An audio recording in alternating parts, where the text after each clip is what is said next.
Having an agent that can do things for you very quickly and very cheaply enables you to do a lot of things that you wanted to do but weren't able to do before. Welcome to episode 21 of Tool Use, the weekly conversation about the latest AI tools that you can use today, brought to you by Enetic. I'm Mike Bird, talking to Ty Fierro, and this week we're joined by Graham Neubig, the chief scientist and co-founder of OpenHands AI. OpenHands are the team that has brought us OpenHands, formerly OpenDevin, the open source AI coding assistant that is crushing the SWE benchmarks for all open source projects. Graham, really happy to have you here. Welcome to Tool Use. Yeah, thanks for having me. Well, I'm curious, Graham, what your kind of backstory is and how you got into AI and what got you passionate about building agents. I got into AI a pretty long time ago. I've always been interested in natural language processing because I liked languages.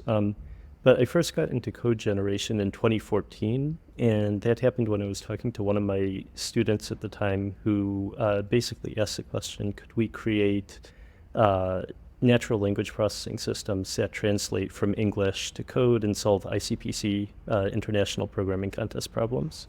And back then, that was definitely too ambitious, I think. So we started little by little. We started with, generating one-line Python one-liners to, just help out with kind of natural language code completion and stuff like this. But, as the field has evolved, things have gone from, a one-liner to a full function to actually, working on full code bases, and agents are kind of like the natural progression of that. And then, so that's how I got where I am today. Nice. And I've been following the progress with OpenHands back when you were OpenDevin. The idea of being able to use a coding assistant to really help move things forward has been exciting. And I love the open source approach. Ty and I, we spent the last year working with open source AI agents, and we're currently maintaining an open source package for the tool use package. Do you think that the open source models, or even open weight models, are going to be as important as the open source tooling that leverages those models? Or what are your thoughts on the open source space in AI in general? So I think in general, 2024 has been an amazing year for AI. I think 2025, we're going to see agents become seriously useful, seriously accelerating kind of the workflows in a huge number of different areas. And because of that, I believe pretty strongly that these tools should remain accessible. And I think open source, both from the point of view of like open source tooling and from the point of view of open weights models, are going to be an integral part of that, because if we don't have that sort of open competition that limits, number one, limits the types of things that you can do with the models, limits the level of creativity you can have.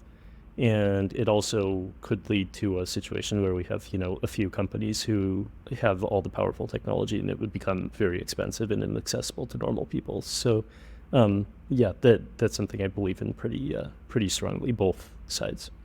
One of the other interesting things about open source is these, like SweeBench really was quite the interesting open source contribution, because now there's like a leaderboard that everyone can fight on, and having these benchmarks has been super interesting. And there's been,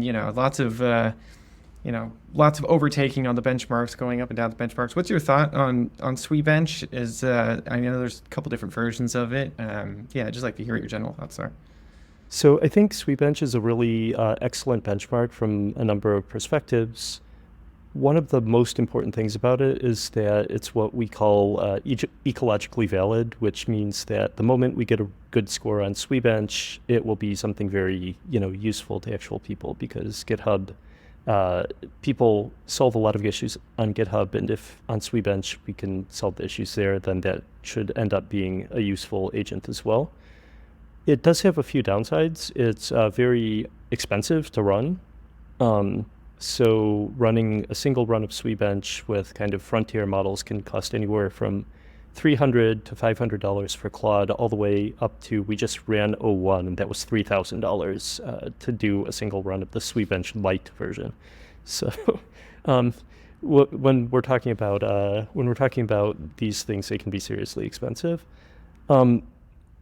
Another issue with it is based on older GitHub issues, which are all in the training data for a lot of these models.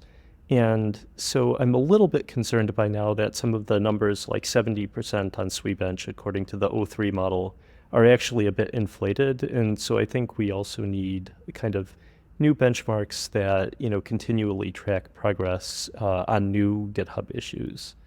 And then separately from that, I think there's a lot that goes into software engineering other than just solving GitHub issues. And so, for example, gathering information on the web. And so you can read documentation sites, you can take a look at a front-end website that you're developing and other stuff like that. And OpenHands has the ability to do web browsing and do these tasks, but these are like explicitly forbidden in SweeBench. So I think there's a lot of other things that you could be measuring other than just solving issues. But overall, it's a great benchmark. It's been a huge, benefit to the progress in the field. Absolutely. And I saw recently that All Hands came out with their own benchmark, the Agent Company, which is trying to make it more real world applicable, where you'll actually have things like GitLab for different issue tracking, and you'll have ticketing systems and whatnot. Do you view that the idea of Agent Company something that can be saturated within the next year or so, or do you think it's advanced enough that it'll hold on for a little bit as we start to seeing this meteoric rise in agentic capabilities? I'm kind of about 50-50 on that. I think the Agent Company is hard. It's a lot harder than SweeBench from the point of view of it, number one, not being subject to the leakage issues that I talked about before, because all of the tasks in the Agent Company were new, essentially, and don't exist anywhere on the internet. So we don't need to be worried about data leakage, at least yet. And it's also much more versatile. So you need to do web browsing, you need to do coding, you need to do code debugging, and other things like that. But on the other hand, some of the issues or some of the tasks in the Agent Company are relatively simple, like just open a ticket on your task management app or something like that. And I think the simple ones will make some progress on. The harder ones will take a significantly larger amount of time. And my guess would be we'll probably be at about 50 to 60% task completion on the Agent Company by the end of 2025, but we might be all the way up to 80%, in which case I'd say it's maybe saturated. But I'd also like to create another version of this with kind of longer horizon tasks, but it was already a significant effort, so we wanted to put out the first version with what we have now first. I think that web browsing is such an important part of that. I've spent some time building agents that do web browsing, and the tools that are out there are pretty good, like Tavily and Firecrawl and some of these other ones, but feels like it's not quite there yet. What have been your biggest challenges with this like web browsing aspect of OpenHands? There's a number of pieces there. One piece is just you need to have models that know how to understand websites and perform actions on them, even on the very granular level. And so that means identifying the correct button to click to submit a form. And that one's reasonably easy. I think most systems can do that, but to give an example of something that trips up models, entering the date in a calendar selector. And that seems very trivial to humans, but sometimes models will enter the date with slashes instead of dashes. And then that doesn't work. And then they get tripped up because they don't have kind of the world knowledge about how to navigate websites and stuff like this. And then another big thing is how you gradually add more information about how particular websites work. And so, for example, we all know how to use Amazon, so we can use Amazon, pretty well. We can order things from it very quickly and stuff like this.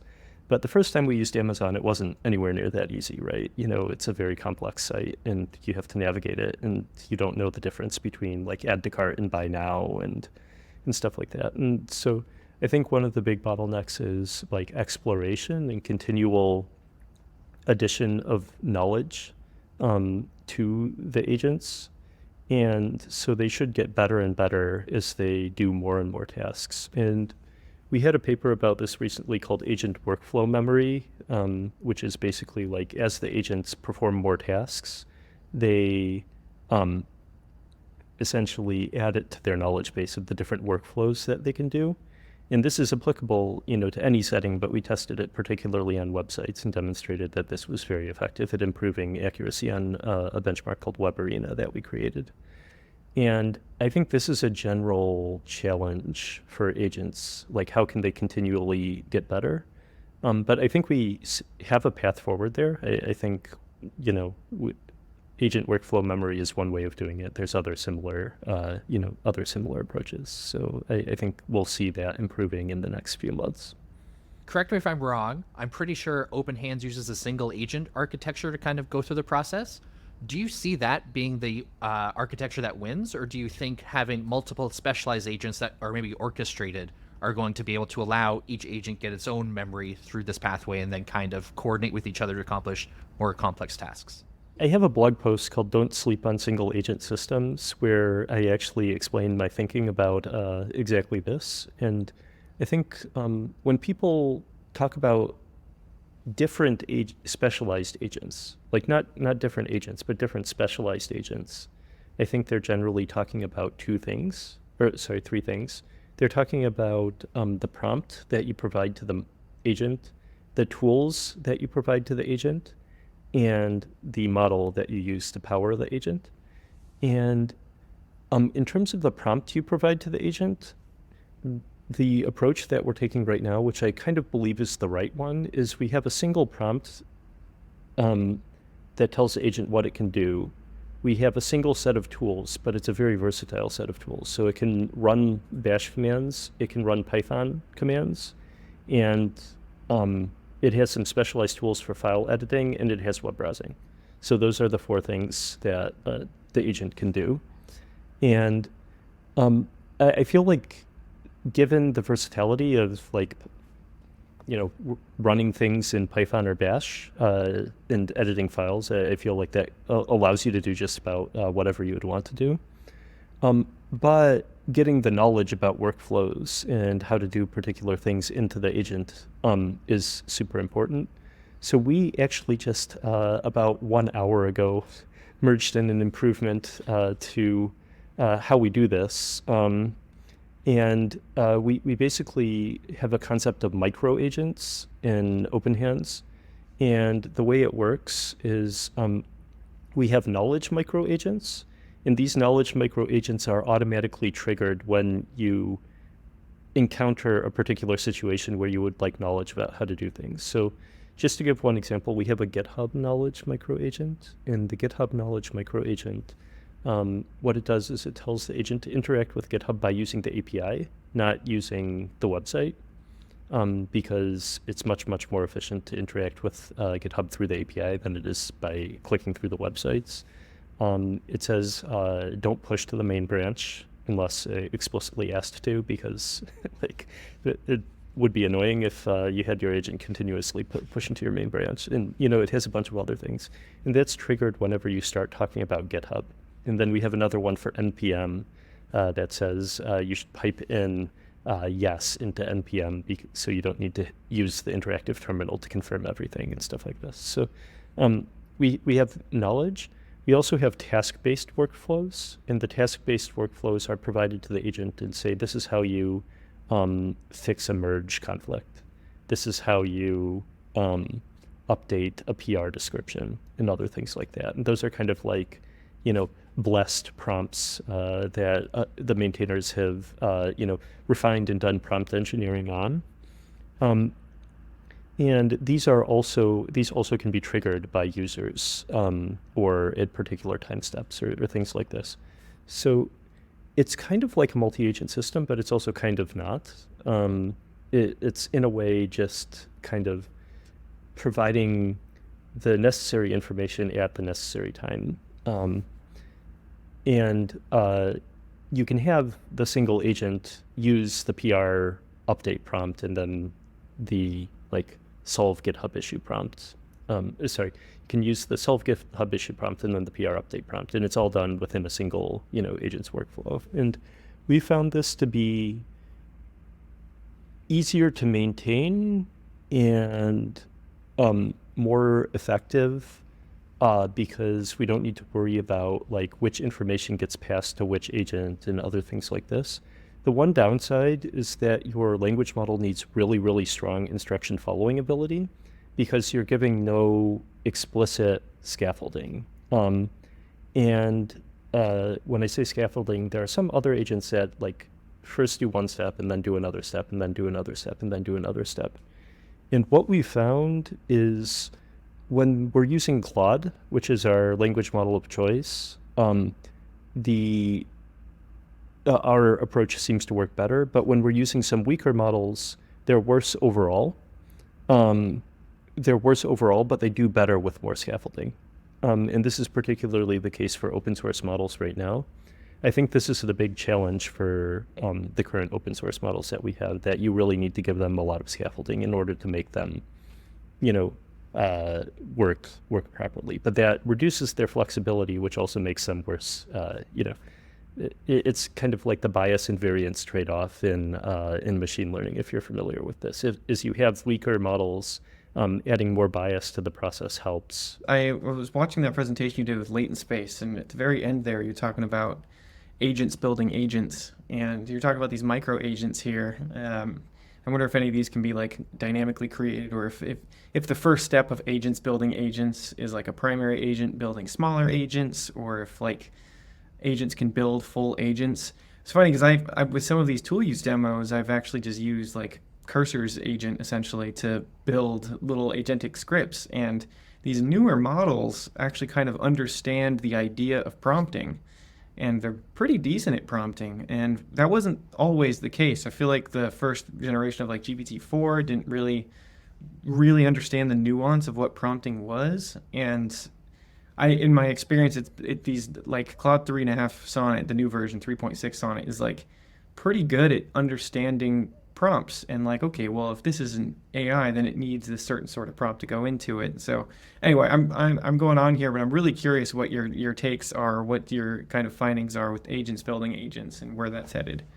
We are actually using OpenHands to build OpenHands at the moment. It's the largest contributor to its own code base. And so because of that, we are essentially doing that, but it's for all aspects. It's not just for kind of the, prompting or like the machine learning aspects. It's also for the infrastructure and for the UI and things like that. But I've also done some experiments where I've asked OpenHands to like actually run full experiments for me. And to give one example, that I actually did for another, like as a demo in another podcast. We basically ran an experiment where we trained or created a language model as a judge to judge the quality of the outputs of the language model. And I basically just told it to create some prompts to do that, run an experiment with two language models, and tell me which language model was better, and calculate the statistical significance of the difference between the two and other things like that. And it actually nailed it in one shot. So I think it's also going to be interesting to see whether models can, run experiment for a wide variety of machine learning tasks, whether it's like devising prompts or another thing that I did was I asked it to optimize my scikit-learn-based classifier, regressor. I had a scikit-learn-based regressor, and I said, okay, make this better. And it set up code to run hyperparameter sweep for me and other things like this. So, my general, I generally try to use OpenHands for all the tasks that I want to do, as long as they're not, like dangerous or sensitive. Or other things like this. So it's pretty good at just about anything I ask it to do, although with the caveat being that I only ask it to do the things that I think it might be pretty good at. And that's the thing. You got to use your own tool to make sure you get familiar with it and see the edge cases and, push the boundaries. Have you found any cool uses or novel uses from the community through using OpenHands? We've seen a lot of different varieties of things, and I'm actually just about to write a blog post about the different things that people are doing with OpenHands. But I think the first thing is kind of developing front-end apps, because a lot of our users are kind of machine learning or AI related people, and they actually don't like developing front ends. And so, it's helpful in that way. We've had people create things to visualize data for their machine learning experiments, other stuff like that. Another thing is we have a lot of people just using it kind of in the standard GitHub issue fixing path. And it's exciting to see, there's a pretty wide variety of people, all the way from like small startups with 3 people to, larger companies who have teams, but usually just like a few people in the team at the moment are using it in what other novel things? I've seen people use it for kind of entertainment style things, like making games where things move around on the screen, and you can kind of like click on them and they move away from your mouse and stuff like that. So like one thing, my impression is having an agent that can do things for you very quickly and very cheaply enables you to do a lot of things that you wanted to do but that weren't able to do before. And so, like, for example, for us, that includes cleaning up tech debt. So if we have like a lot of tech debt that we want to clean up by upgrading libraries or stuff like that, that would take a lot of time before, and now it's very easy. So yeah, that's a general pattern, I guess.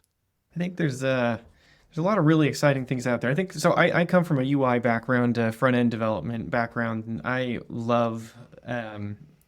just love agent user interfaces. And I think Devin was interesting because when it came out and it had the web browser section and the terminal and these things, it's like, wow, okay, so this is like a really interesting new way for, it's almost like it's the agent's user interface, and then you get to kind of be there and you get to talk next to it.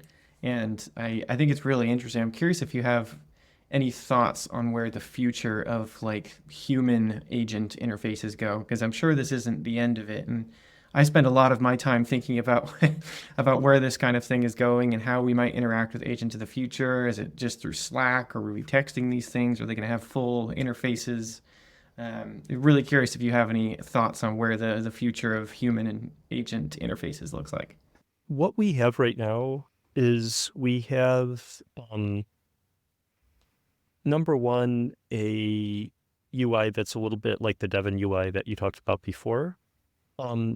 We are intentionally trying to not be an IDE.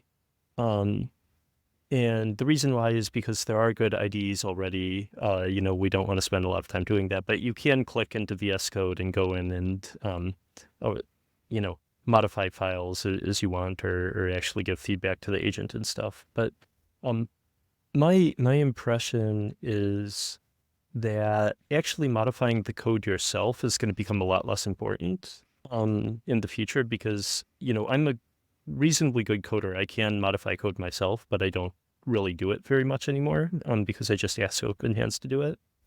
And another thing is I do think it's going to live in, at least for the time being, I think agents are going to live in the places that we live. And so programmers, we live in GitHub, we live in Slack, in these places. So having the agent be able to interact there is useful. So we have a GitHub plugin where you can tag an issue with fix me, and it will go in and fix the issue for you. And we have a Slack plugin that we just created very recently, where you can message the agent and say, please, you can message the agent and say, fix me, and it will create a GitHub issue and add the fix me tag, and then the agent will go fix it. So it's,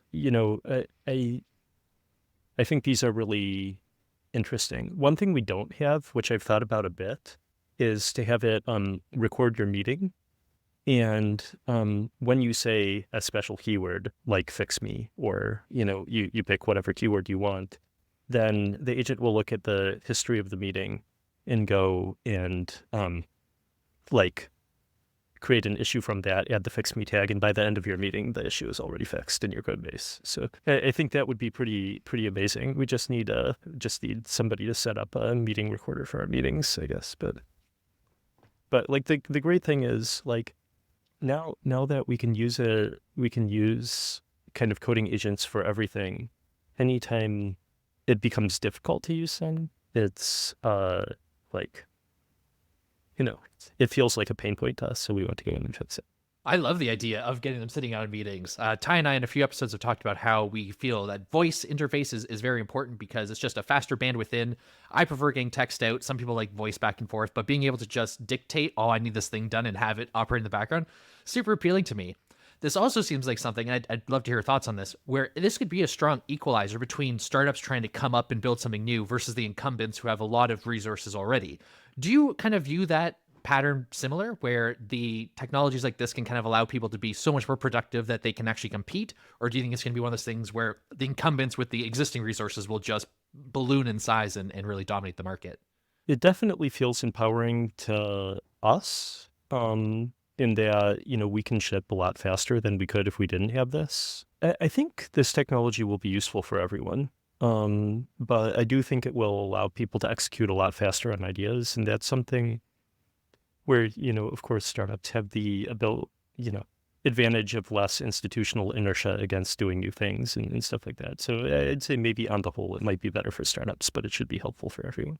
Makes a lot of sense. Love hearing that as a startup founder myself. So it's definitely, I've been using AI to code for a while now, and it feels like recently in the last, I don't know, 5 months maybe, that it's really starting to become, I'm trusting it more. I can now have it. I'm using a lot of Cursor, and I've been playing with OpenHands, and I've tried Devin, but now I can trust that the code that it wrote isn't just full of bugs on the first try, and it wasn't always that way. And so it feels like I'm actually able to use these things not just as a tool, but actually kind of as a partner. So it's definitely been helpful for me. I've probably shipped 2 or 3x the amount of code this last year than I could have without it and have beforehand. So it's an exciting time to be alive. But yeah, I think there's a lot of really exciting things coming up on the horizon. I'm curious to see where how these new OpenAI models fit in. I'm curious to see, I don't know if you saw on Twitter a couple days ago, there was Logan Kilpatrick from Google was like, oh, we're going to try to make the best coding models. And then there was Alex Albert from Anthropic that said the same things. It seems like there's going to be all the big companies right now are going to be trying to make great agent coding models. So I bet this year we'll probably have way more innovation than we had even last year. Who do you think is going to win the model race in the next year? Do you think by the end of 2025, do you think Claude will still be your go-to model for OpenHands? I think it's kind of hard to read because everybody thinks this is going to be super important. But actually, one of the things that we are kind of betting on is that nobody wins. They just keep competing. And that makes it cheaper and cheaper and easier and more accessible for us to use. As I said before, also, I think competition is good. I think especially, competition that includes good open weights models is good, because that will continue to make the technology more accessible. It might not be good for the companies doing the competing on, the building the models front, but I'm okay with that because that's not me. Competition is good for users of the models. Is this your first startup you've been involved with, or have you done other previously? I was involved in maybe 2 previous startups. I had a company when I was in high school where I built this very suspicious Ponzi scheme style game. If you referred other friends, you got more points and stuff like this. that grew too quickly and got out of control for my high school engineering abilities. So I shut it down and sold the domain name for $5,000, which was a pretty, the best exit that I've had so far. Uh, Love that. After that, I had another company based on kind of like hallucination detection and evaluation for large language models that I started in 2022, which I think was actually possibly recently good timing, but we maybe we're not the best at building products that people really wanted. So I learned a lot from that, but ended up shutting it down a bit later. So this is kind of my third real experience, I guess. I noticed in a blog post recently, you were quoted as saying, "I think researchers tend to want it in 2 weeks. People in startups tend to want to do it today." And I agree that like high agency, taking initiative is super important for startups. What other attributes do you see people should try to either build upon themselves or really try to make flourish in order for startups to succeed? I think the biggest thing that I learned from my last startup, which was less successful, is we built in a vacuum for too long and didn't get feedback from actual users. And I think we're doing a lot better at that now with OpenHands because, we're using it ourselves. And also we have a lot of people interested in it and using it. But if people are just starting out, I would say, sketch your thing on a napkin and show it to people. Also, don't worry about people stealing your idea because nobody will care about your idea. Nobody will care about your idea anyway for a year until you make it actually work. So those are two pieces of advice I'd give to people who are listening. I love that. I did the same thing for the first startup I started. I spent 5 months building an app and didn't talk to a single soul. And then at the end of it, I was like, look what I built. People are like, I don't want that. So definitely have experienced that before. Before we let you go, is there anything you'd like to plug? Anything you'd like the audience to know? Yeah, so I definitely like people to take a look at OpenHands, go to the GitHub repo, download it. We have a beta waitlist, and we're hoping to open up kind of general availability for OpenHands in January. And so if you're interested in either of them, download the software, try it out yourself, sign up for the waitlist, or join our Slack and discuss more about agents. One other thing I should say is on our Slack and our Discord, we have a pretty robust discussion of, all the things related to agents. When a new development comes out, we talk about it and stuff like that. So it's also just kind of a fun place to be in general. So. Awesome. Thank you so much for being on today. We really appreciate it. I learned a lot and we can't wait to play with some more. Okay. Thanks so much.